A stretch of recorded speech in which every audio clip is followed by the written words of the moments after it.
Back. We're back here at American Airline Center, high above the ice. Here is, once again, the conversion is going on down below. The first time it was for a concert. Second time it's for a Mavs game. I think they're setting back up for Mavs again.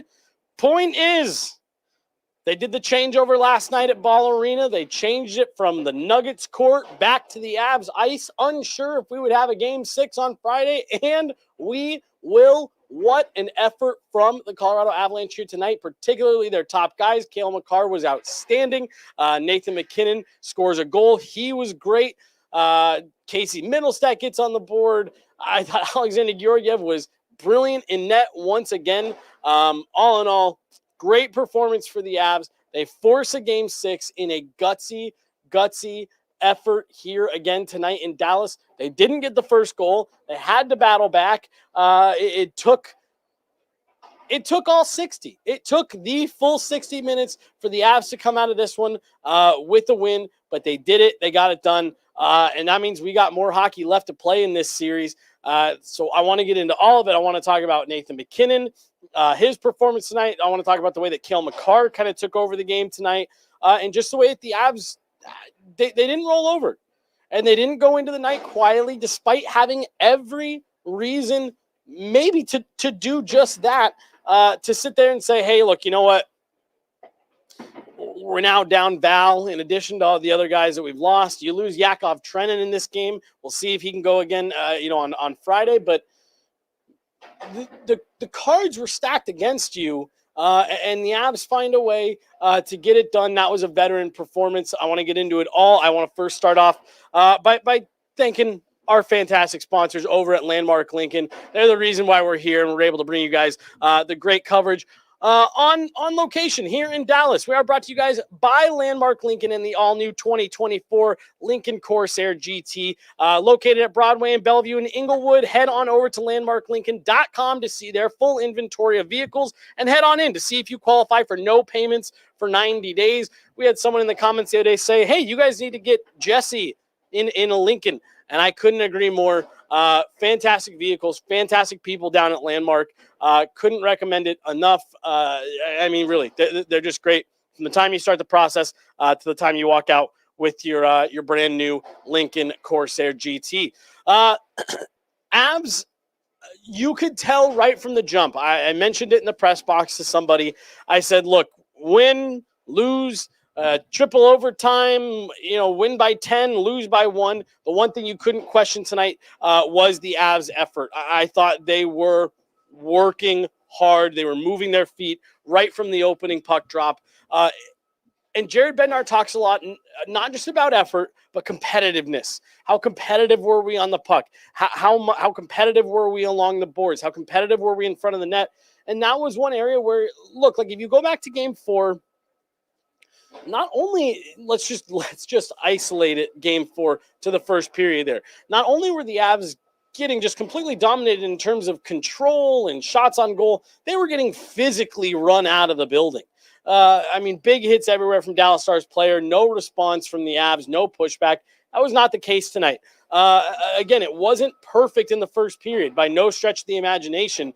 But you could tell they were engaged. You could tell that whether they won or lost the game, you could tell based on the way that they were playing in the first period that they were going to go out saying, we are leaving everything out here. We're not going to leave any question marks for ourselves. We're not going to give us anything to potentially regret. We're going to play our best game despite what we've been up against.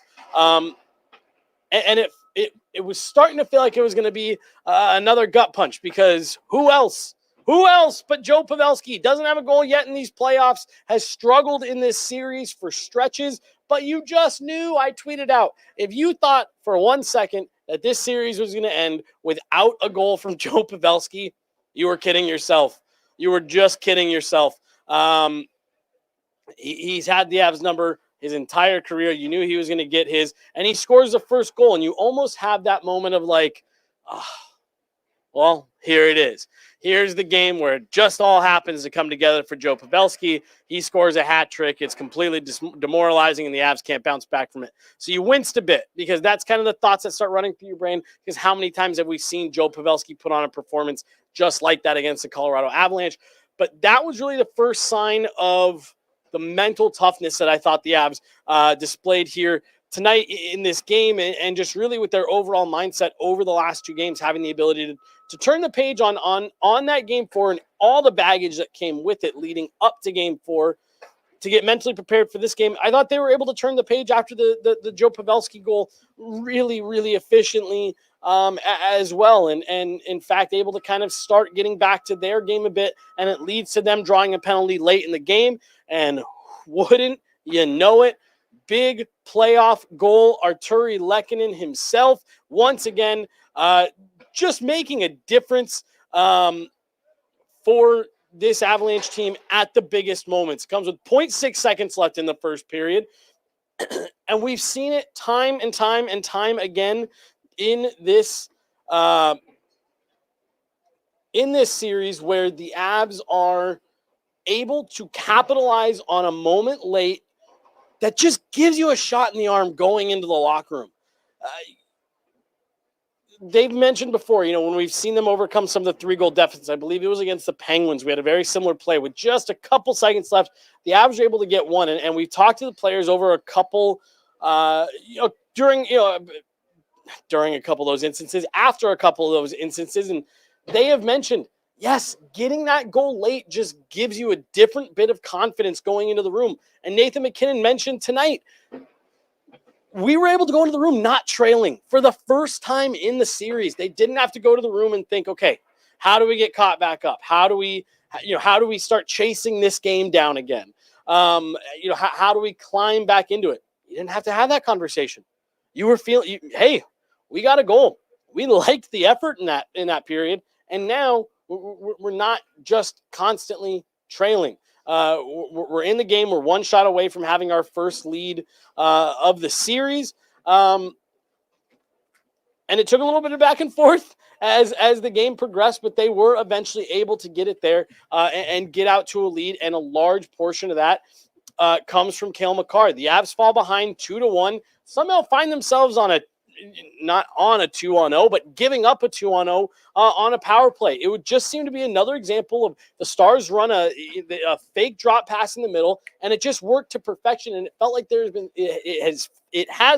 is feeling like there have been so many things in this series that, man, they're just working for Dallas. Every little nuance, every little change, every little adjustment, every little, not that that's necessarily a trick play, but every little, hey, let's try this up, let's draw it up. Everything has seemed to work for the Stars right down to that play. And again, it just, you watch that puck go in, you have to have the thought like, man, are the Avs ever going to be able to get ahead of some of this?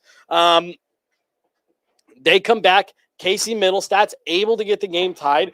And I'm going to circle back to Casey Middlestad because maybe his numbers haven't been, setting the world on fire. But he has been a really, really quality player for this Avs group, providing that second wave of offense, providing that little bit of reprieve for Nathan MacKinnon. Nathan MacKinnon and his line have struggled at stretches in this series, haven't been able to produce at times. And again, maybe it hasn't always made a difference, especially in this series. But Casey Middlestad, that second line has been really good. I also want to circle back to a little bit of a different look for that second line. I'm hoping we're going to have a guest stopping by as I'm saying it.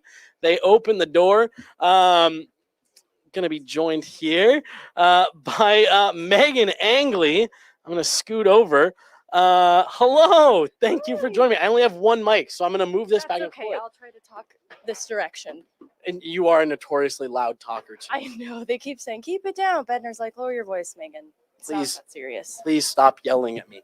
I was just talking about Casey Middlestad. This isn't necessarily how we're going to start this conversation, but since I was in the middle of it, he scores a goal tonight.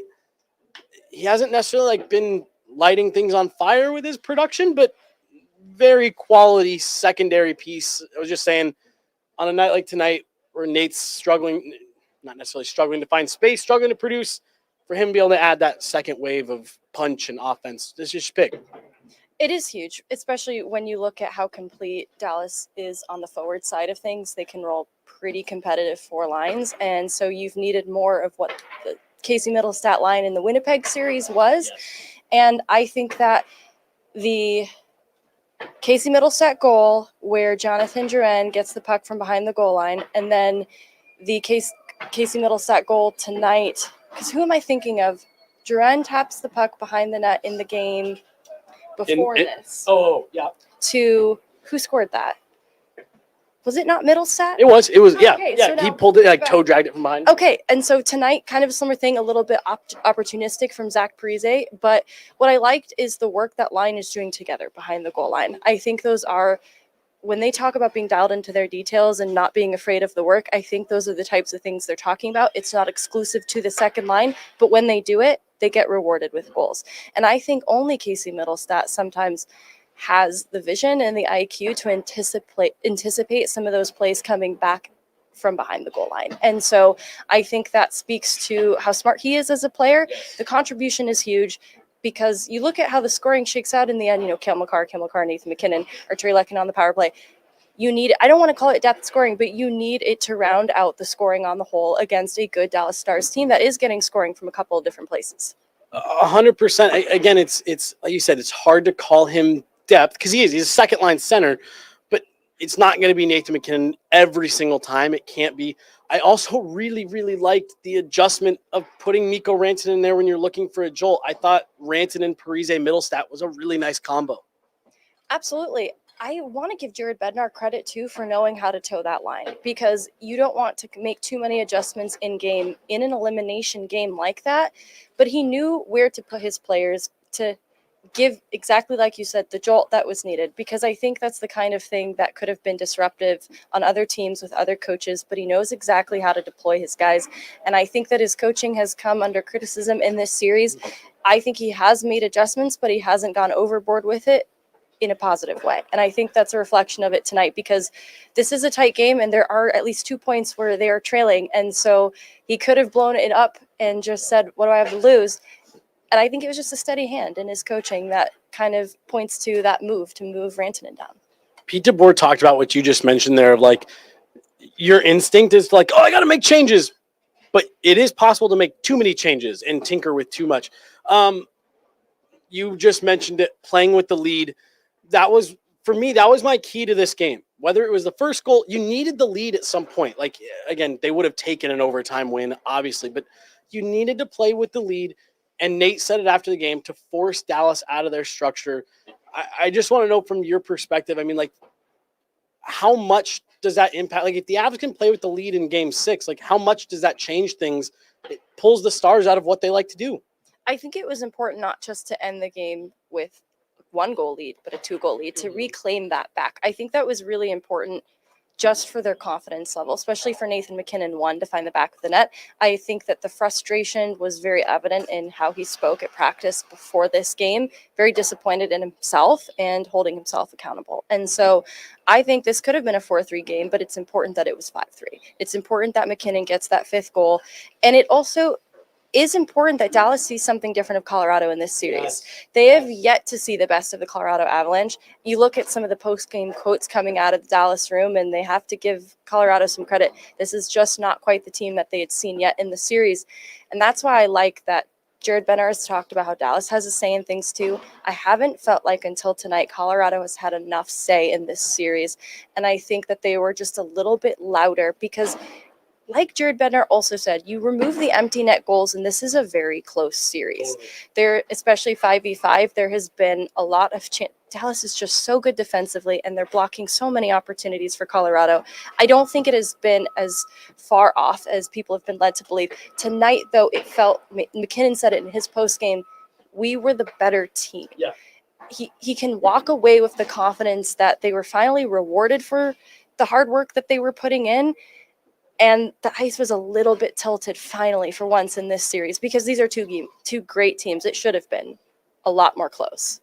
I was telling Emily Kaplan down by the locker room as we were all kind of waiting after the game. She said, we love a long series. And I said, and these two teams deserved a long series. Like whether it was the Avs winning it in 5 or the Stars rattling off 4 in a row, like it would have felt like an injustice for these two to only go 5 games. You said something there that I thought was a great point about playing with the lead. Yes, about not having a say yet. I have felt like not that there haven't been games where the Avs have been good and they've controlled large stretches of the play. I felt like Dallas has dictated every last minute of this series so far. And tonight was the first time where it felt like they were pushed out of their comfort zone. And I just wonder if that, not seeds of doubt, but like you just said, like, oh man, that's a different look yet. We haven't had to feel uncomfortable so far. And I think it goes back to before this point, a lot of the Colorado Avalanche hockey looked like the Avs responding to Dallas. And so they're playing in a way that is intended to counter what Dallas does well. And I think that we had just not seen enough of what Colorado does well. And I think that they did have to make some changes to play to their strengths, because it's not going to be the fast-paced game and the high-skilled plays. They're going to have to be fighting for their chances more than ever before. And I think that there were still, like Jared Bednar said, there's some mistakes still in this game, but they make a lot fewer of them. And you start to see the confidence building. I think that's how that fifth goal happens too. It's like they're feeling it a little bit. And I think that's the kind of thing that they can build off of too. You have to, that was maybe the biggest thing that I felt like those first 4 games. There's very little for you to build on. There's very little for you to feel good about. And then you add on the Val news and then not having Taves. It just, like, what was there to feel good about coming tonight? There's things to feel good about coming out of this game. You force a game 6. The series isn't over. Dallas has to get on a plane tomorrow and go try to close this out again in Ball Arena. I don't think the Avs want to go 0-3 at home. Like, I'm expecting another really strong effort. I don't want to dig up too much of the Val stuff again. I'm sure we're going to spend a lot of time this summer talking a lot about it. It feels to me like it's something the group in there is starting to rally around. Of people counted us out when he left. We're going to show up when we don't. Not that we don't need him, but like, we can win regardless. Nate said yesterday, I think you were at the availability, we still feel like we have a team that can win. Which I think was tough, because there were parts of that McKinnon interview that spoke to the confidence not being super high. And I think he was just being realistic. They had just lost 3 games, so confidence isn't super high. But in the same breath, they can still win a game. They can still win it all, is what he said, without Taves and Val Nichushkin. That's a bold statement. And because Nathan McKinnon is so raw and honest, he is not going to gloss it up for the media like that. He's not going to dress it up with the frills. He is not selling you on a dream. He really believes that. Yep. And I think that you look at the result tonight, you see the heart that this team plays with. I think they needed some time to process the news, first and foremost, 100%. Because just like Val Nichushkin is human, they are also human. And it was a human response to be shocked by the news and need a minute to adjust to it. And I like the point, too, that this game feels like they get, at least with controlling the controllables, they can't control that Val Nichushkin isn't here, but they had the opportunity to answer to that gut punch tonight in how they played. And I think that being able to take ownership of that was really important for this Avalanche group, because I don't know about you, but I walked into this game, there's no way they go out like this. I don't know what this series holds, but there's just no way it ends on this note. They just have too much pride. I have to imagine that is also a part of the rallying factor for them. You use the word belief, and that's something that, excuse me, Corey. I already said it's fist bops. Perfect. Corey Massasak was talking. We were talking during the game, and he said, this series is a great example of how much belief you have to have in your group, and that extra gear of being able to take it from a 10 to an 11 and then to a 12.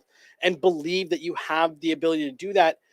I agree with you. I think Nathan McKinnon believes that even without Taves, who was just sick, he was back in the lineup tonight, that they can do it. And I think that went a really long way. And I almost feel like, at the risk of sounding ultra cliche, what you saw tonight was belief. Yes, because I think what's important is this isn't an anomaly of a game. They don't come in here and blow the doors off of Dallas. It's a really close game. This isn't Avs Preds with the guts all over the place where it's like a miracle win. No, and I almost appreciate that in a completely different way, because one, it feels repeatable. This feels like the kind of thing that they can sustain. I'm not going to get carried away. I got a little bit attacked for saying they got to just force game 7. Like, whoa, worry about games 5 and 6. Slow your roll. But I think thinking of it with that mindset, that is how you get to a game 7, is you have to build upon realistic results that are repeatable. And I think that's why they have belief, is the result that they had tonight is what they should have had more often in this series because of their process and their belief in themselves. I go back to that Manson Cogliano interview, and I think a lot about what Cogliano said about how the lack of panic in this group has unfolded over the year. Hearing Georgiev, even, it resonates with him as a goaltender, knowing that this team has come back so many times that he just has a trust in their ability to do it. And I think that's really an intriguing part of this team that speaks to a group of guys that have done it before. And I think you look at that core, and that's where a lot of that belief is coming from. Well, and not only was it repeatable what they did on their side, but you got a good shot from Dallas. It wasn't like Dallas came out and played a terrible game and were a mess all over the ice. You got a good game from them, and you were able to find a way to win. You were able to navigate their effort, and just take your game kind of to another level. So it wasn't a freebie win, by any stretch of the imagination. I went on Altitude Radio this afternoon and I said, guys, look, winning 3 games in a row is going to be really, really tough. But like you said, you can't look at it that way if you realistically want to get to a game 7. The Avs now have to win 1 more at home, 1 to avoid being swept at home in this series, which would be a bummer. But if you can do that, if you can find a way to dig 1 out at home, and this is going to sound really silly, winning 3 games in a row is going to be really tough. If you win 2 games in a row, then go into a game 7, at that point, it's like, this is 1 game. It's a total coin flip, and it can go either way. I almost look at game 7 as like detached from what happens before that. I don't know if that's maybe a ridiculous thing to say. No, because at that point, the series is tied. It just feels like a completely different landscape, right? They're chasing it right now. They do feel like the underdogs, but when they bring it to a tied series like that, 3-3, it's anybody's game at that point for the taking, because you're on Dallas's side like, oh, they just let 3-1 slip away from them in this series. And so I think that the playing field is leveled at that point, and I do view it as different. And I feel like Andrew Cogliano would be on the phone before game 7 touching on those exact things, like, treat this as just one kind of new game, clean slate. I just can imagine it right now.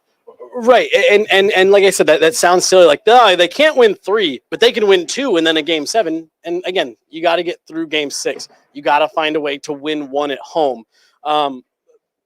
But again, I and maybe what you and I are talking about is, like, we just came out of that room. We see the belief on the players' faces. You can hear it in their voice. Like, did Nathan MacKinnon not sound just different tonally than he did yesterday? 100%.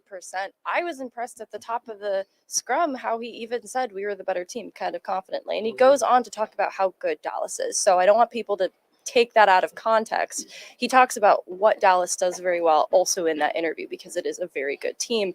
But that is a very different tone from Nathan MacKinnon yesterday. And I believe both versions of MacKinnon, too. I think they needed this game tonight for that tone to shift a little bit. All of them, Cale Makar included. I think that he needed the personal game that he had tonight to sort of rewrite the mistakes and the horrors of game 4. Let's talk about Cale. By the way, if you have to go do something else, just cut this off at any point. You can leave. Okay. Let's talk about Cale just a little bit. Like, I thought he was fantastic tonight. That was a Cale Makar performance that it feels like we've maybe been waiting for since 2022. Last year, he had some injury stuff going on, and then he struggled at stretches in these playoffs. Like, when Cale is going like that, he is the best player on the ice, and it just gives the Avs a different element that you almost can't account for, predict, bet on. Like, it changes the landscape of the ice. It does. I look back at game 1 of this series and the comeback effort that is made possible by Val Nichushkin and Cale Makar. And I feel that those two, but Cale Makar in particular, it felt like he single-handedly took that game back in his clutches. And that's another really close, hard-fought game. But it's interesting. It's the one that they come out with the overtime win. Now, again, a great Cale Makar performance, also rewarded with a win. It does seem like it's not that they're totally dependent on Cale Makar having a great night, but it absolutely changes the course of a game. And you look on the Dallas side of it, maybe Hintz in game 2 kind of had that kind of impact, but it's just a really special quality for any NHL player to have in these playoffs because of how good all the teams are at this time of year. For Cale Makar to shine on this stage at 25 years old is incredibly impressive. Don't you just forget all the time that he's 25? No, yes, because he talks like he has been on this earth for hundreds of years. He does, and like his game is just the way that he plays. He's so mature of a player. But like again, you need depth to win in the playoffs, no doubt. You have to have a solid, 1 through 20. But Connor McDavid on the Edmonton Oilers is another example. When you have that special player, like I said, you can't account for what he did on that second goal where he turns a defenseman. It looks like he's going to his left to cut to the middle. And somehow he makes a jump like 4.5 feet to his right and then flies down, and finds himself back in the slot. Like you just can't. There's nothing Pete DeBoer can do to game plan for something like that. No, it's a good young defender that he gets around in that situation. And it's born from hard work along the wall from Jonathan Drouin. Jared Bednar talked about how he's improved on both sides of the puck as a player, Drouin that is. And I think that is another added boost to this series that I'm pretty sure we've accounted for, but you saw it in game 4. I think it remains true in game 5 that this team is just made a little bit more complete after especially a huge loss with Van Nichushkin, with Jonathan Drouin back in the lineup. Yeah, I think he's been impactful in both games. Last game, it looked like he was someone who hadn't played in a month, jumping right into the playoffs.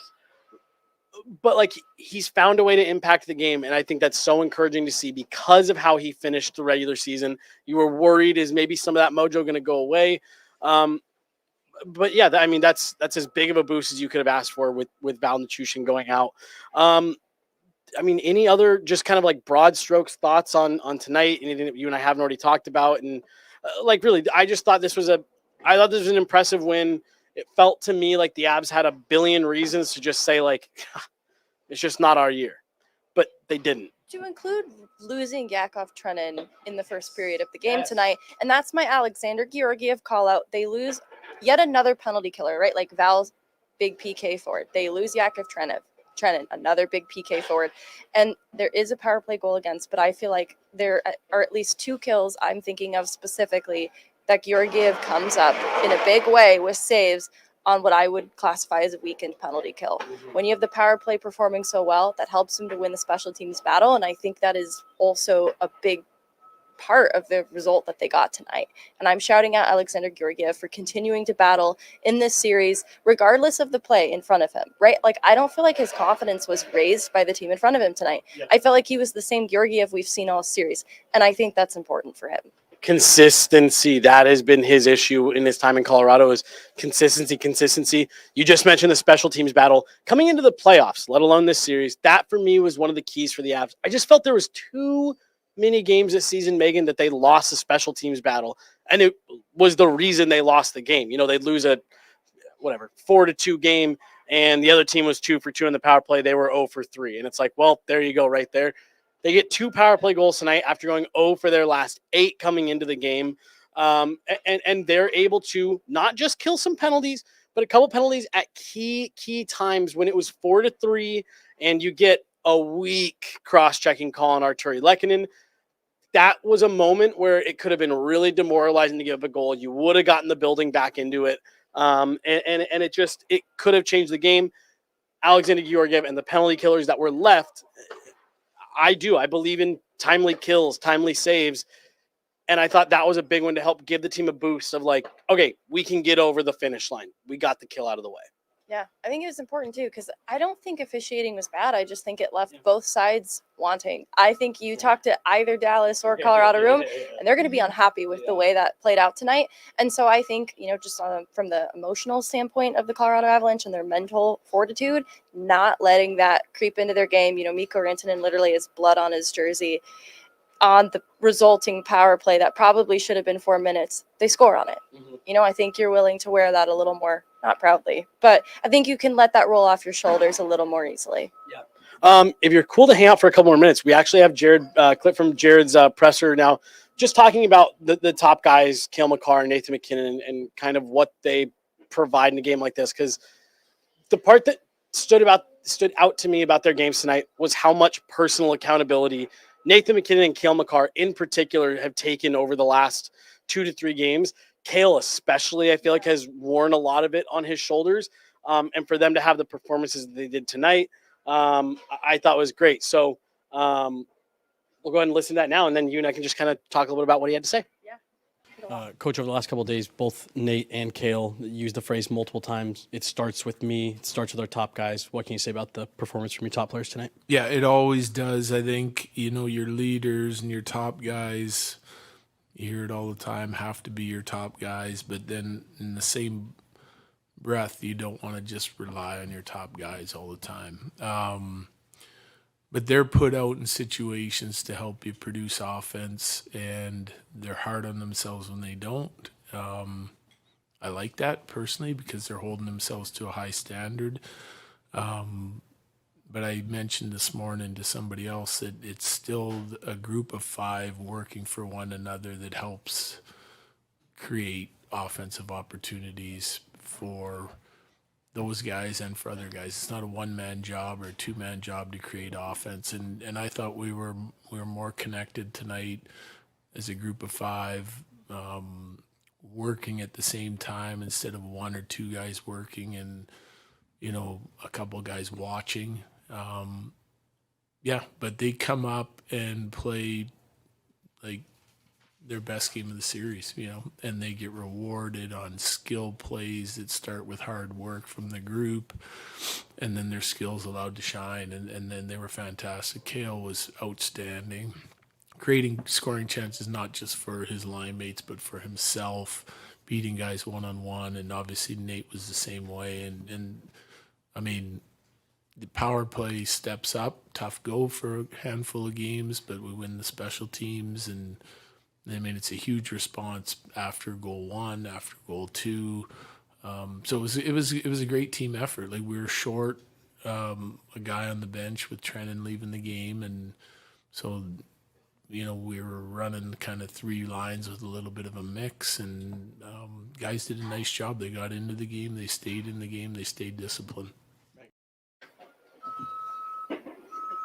Talked about the special teams, them winning that battle, and the top players rolling that. But the phrase there, the reason why I wanted to play that clip was he said they played their best game tonight, and I thought that extended from beyond the top guys.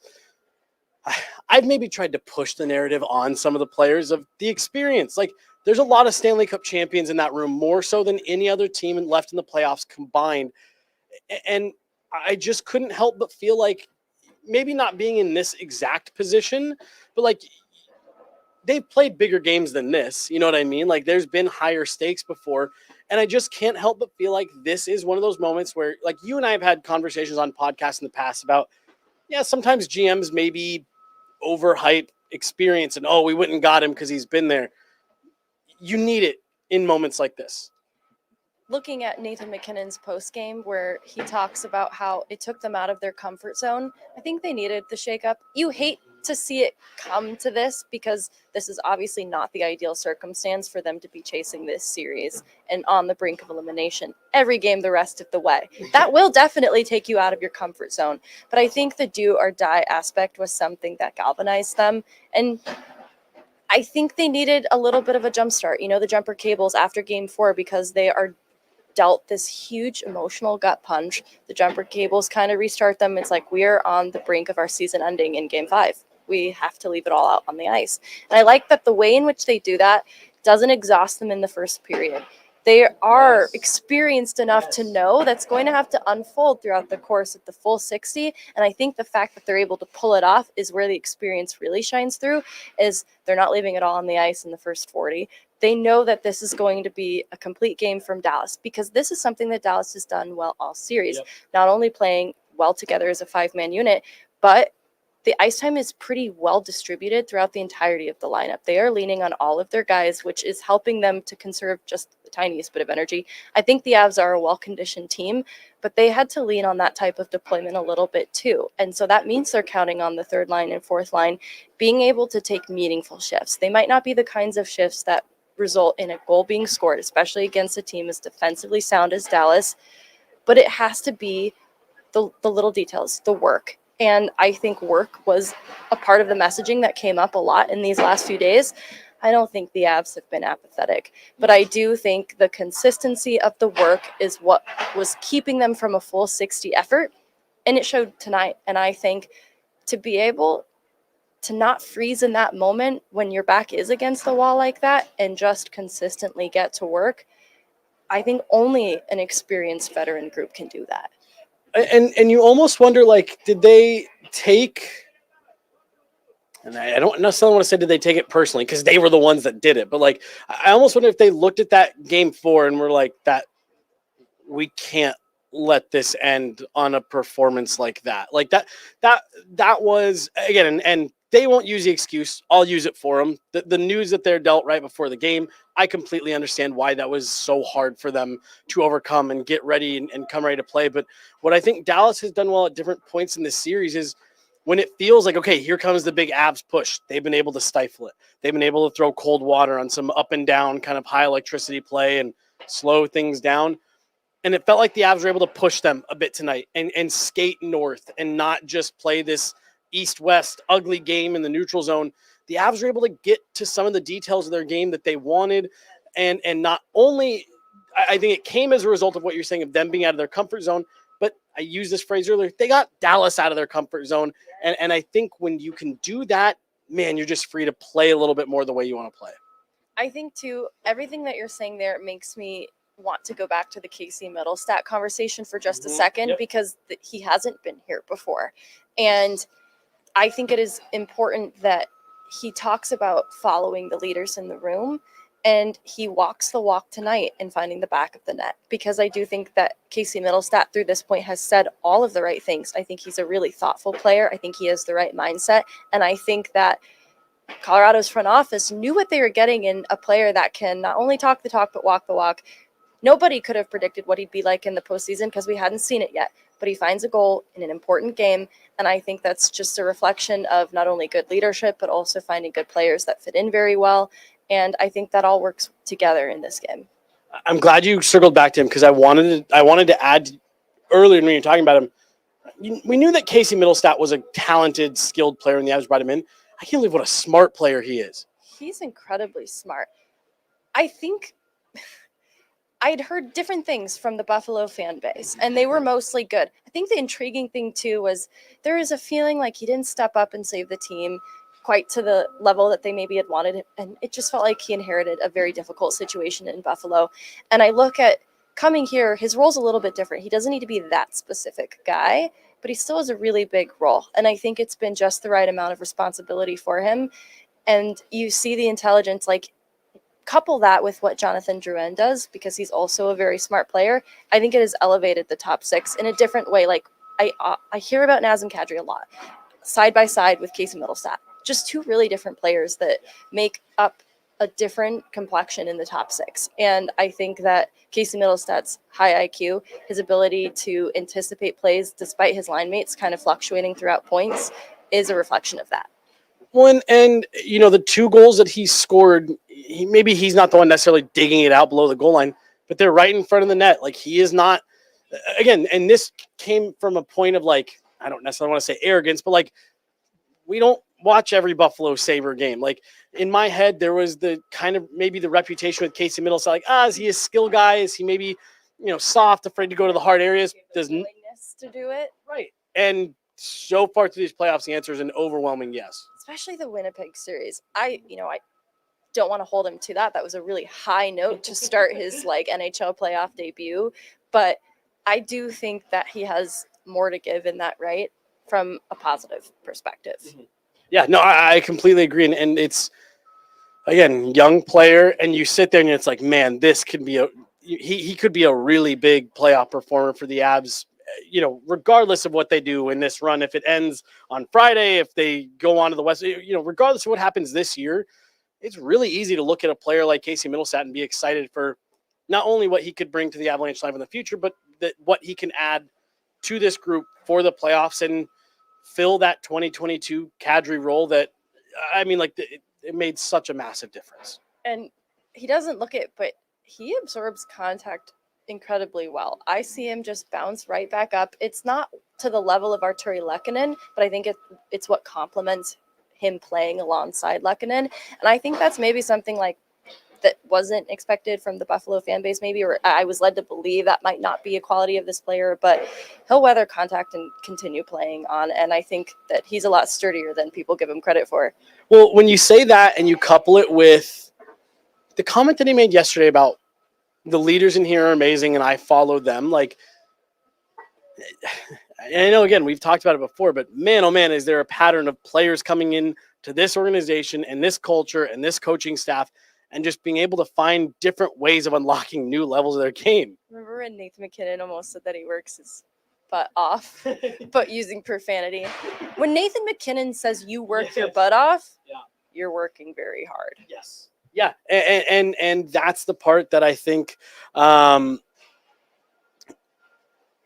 we just again, we don't know. You trust the organization does their homework and knows what they're looking at with each player, but we didn't know that, and I would have to imagine that he had some level of that before he got here. But he was making comments as soon as he got to practice, like, "Oof, these guys practice harder than some of the games that I've played in before." And again, it seems like he's thriving in this environment. I think so. And it's been great to see. It's been. I think that's been exactly what Chris McFarland, the Avs, were hoping for, and especially like for him to be able to have a good game tonight and contribute. Again, not to keep dwelling on the Val stuff, but it is a real reality. Like that's one that had to be tough for management with how much they not only put their faith in Val, but saw him as such a big piece to what they're trying to do here. For them to have another player that they went out and paid a big price to acquire in this game to have an impact has to make you feel good. And just what you've seen out of Casey Middlestat, I think inspires a lot of confidence. And I feel the same way about the way that Sam Girard has been trending, not only since he came back, but in these playoffs. There's just different pieces that sit there and say, okay, they're going to be okay. Especially Sam Girard. Like, I think the PK has been good for what's been needed of it in this series, because I felt that special teams on either side matched up really well going into it. So credit to what the Avs PK has been able to do. And Sam Girard, I think, has been a huge part of that. I think he's been one of the more steady and reliable defenders there. And just generally, and then you look to the production side and you're like, I know you have more to give, and I'm not even going to put that kind of pressure on you. But if that does explode in this series, that could be a huge difference maker for the Avs. You're talking about Sam? Sam. Well, and not only that, but like beyond, you moved on from Bowen Byram. Like you need someone to continue to step up and elevate their game. And just what we've seen out of Sam, I think, like you said, he's this weird kind of X factor right now in this series, in these playoffs, but beyond as well. We'll start to wrap this up. For me, it's being able to play with the lead. You finally held a lead tonight. Get the first goal in Game 6. Do you have any keys, anything that you're looking for them back home on Friday? I think that going back to the repeatability of the performance, I think that they have to look at this game kind of as a blueprint for what to do moving forward, because I think it only gets better from here. I think it was Cale Makar, too, that talked about how they want to elevate from this point, but they needed to get this one under the belt. And I think continue with the work ethic that they met tonight with. And I think the top guys, it's like Cale Makar be Cale Makar. I think Cale Makar getting to be Cale Makar tonight helps enable him to be Cale Makar in Game 6. And again, like the part that I just keep coming back to, and now I said this last year, I think it was last year against Seattle, where it's like, well, they can't lose 3 games at home, right? You can't drop all 3, and it's been done before. But like, I think between what you just said of your top guys have a game now under your belt that you won, you're still alive, you had a good game, and now rallying around the fact that it's like, we're not going to do this to our fans. We're not going to go into Ball Arena and drop 3 games. We're going to get this back to 7. And again, I really do. As silly as it sounds, to me, Game 7 is almost independent from the rest of the series, doesn't follow trends. I had to plug my ears the last time I was in Ball Arena. It got so loud. So to the point about the fans, I think this is a group that likes to play with pride. And I think that they want to do right by the fans and get one in front of the home crowd, because they have been loud this series. I think it's louder than what we saw from the Winnipeg series. It's been a really passionate base, and I'd like to see them get rewarded with a win. I'm with you. I think this group, Megan, like we talk all the time, you and I, we don't root for teams, anything like that in the job that we do, but we root for storylines, and it's easy to root for, individuals. And this was a game that I felt as if this Avs group, from management to coaches to the players, didn't deserve to go out in 5. They were just too good of a team, too well built, too talented. They couldn't go out in 5. And I think we're getting the series that we deserve, and we'll see. We'll see if they can build on it. If the season does come to an end on Friday, like, it's disappointing for guys like Zach Parise. You know, Andrew Cogliano has alluded to the fact that, like, I don't know what I'm doing beyond this. It would, of course, be a disappointment, but if you can at least replicate a similar effort to what you had here tonight, that's an end of a season that you can hang your hat on. Absolutely. And hope for the next, because this core will still be intact with exciting, relatively new additions in Middlestat. Like, what does Ross Colton become in year 2 in Colorado? What is Miles Wood like? I think playoff Miles Wood in the Winnipeg series showed why the Avs front office had interest in him in the first place. I don't want to start talking about the series as if it's ended, but there are intriguing things to get excited for, because this window is still wide open for the Avs. And that's where I was, like, loosely driving at. I have seen a lot of conversations like, oh, the window's closed. I think this is a game, and it's one game. I'm not trying to get carried away, but, like, it's the mental toughness that you see from them in this game. It's the high-end skill that you see from them in this game that makes you say, no, the window's not closed. This is a team that contend even without Val Nichushkin. And really, Megan, again, it's one game. They're still down in the series. I mean, next part's going to sound like I'm getting too far ahead of myself, but it's another reason why I was sitting there going, gosh, it would suck to see this team go out like this. The field is still wide open this year. Like, it is wide open. Do I think it would be tough for them to beat the Florida Panthers without Val Nichushkin, Gabe Landeskog? Yes. Do I think it would be tough for them? You know, the mountain is much, much, much steeper now. I wouldn't feel like this in most years. This year, more than ever, it feels wide open, and it feels like this team deserves as many more shots as they can give themselves to prove that they can win. I don't think I could have said it better myself. Megan, I think that'll do it. You and I both have relatively early flights tomorrow. So we're going to get out of here. A ton of you guys in here watching. Look, it was a really fun game. And this was maybe the first game that we got in this series that felt like a game that we should have gotten in this series. And the Avs come out on top 5-3. They carry a lead for the first time, and they force at game 6. We're heading back to Denver tomorrow for game 6 on Friday. And who knows, Megan, we may be right back here again on Sunday doing the same thing. I'll be happy for that. You know, I'll wear that proudly and tiredly. I did say downstairs, look, if you're going to make us come back here, don't make us come all the way back here to lose it in 7. No. If you're going to win this series, win it. You know, you just have the sense that no matter who comes out of this series, they're going to the Cup final. It's that good of a series. And I think this is fun. You know, I think it's okay to take a step back and talk about how fun this has all been as well. It's been, I mean, okay. It's not necessarily been a good series from the Avs standpoint, but it has been as close as you probably could have gotten in a second round matchup. I asked Jared this morning, I said, you don't want to be down 3-1, but is a game like this where you guys can just go out and not care, is this fun? And he goes, they should all be fun. And so you're right. They should all be fun. We should be enjoying all of this. It's great hockey. A sign in the locker room. This is fun. Right. Just in case they forgot. Just in case they were like, oh yeah, we're supposed to be having fun doing this. This isn't like supposed to be miserable all the time. Nate, you dropped your smile. Read the sign. Was it Jackie Moon in Semi-Pro? He's got the sign that says ELE, everybody love everybody. Hey, what does the sign say? Maybe 1 or 2 of those after game 4. Shades of everybody love everybody. Everybody love everybody. Megan, thank you so much for hanging out and stopping by. Yeah, see you back in Denver. See you, yes. Yes. Yeah. See you in the morning at availability. That's Megan Agley, DNVR. I'm Jesse Montano, Guerilla Sports. We got Mark running things for us behind the board. Make sure you guys can see us, hear us, all that good stuff. We're out of here, heading back to Colorado. At least one more game on Friday. We'll see what happens, but we'll talk to you guys tomorrow. More availability coming from the airport. So, we'll have it all for you guys from there in the morning. Thanks so much, guys. We'll talk to you later.